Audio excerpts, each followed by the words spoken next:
James Reid ug Nadine Lustre o mas naila sa Jadine Love Team hot topic na sab sa social media tungod sa ilang bag-ong teleserye. Sayri ang tibok detalye sa Showbiz Chika ni Crystal Clemente.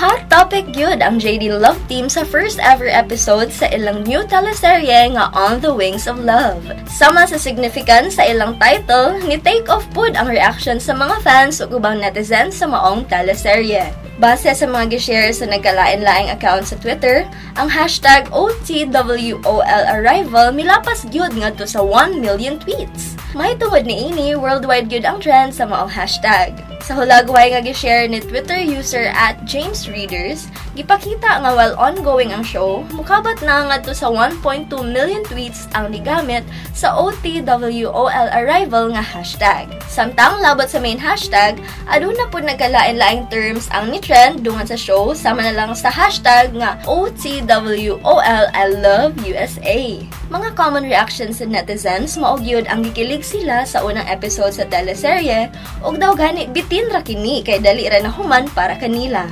Samtang ang laing netizens ni appreciate gyud sa improvements sa JD Love Team isip mga artista. Crystal Clemente alang sa Showbiz Chika.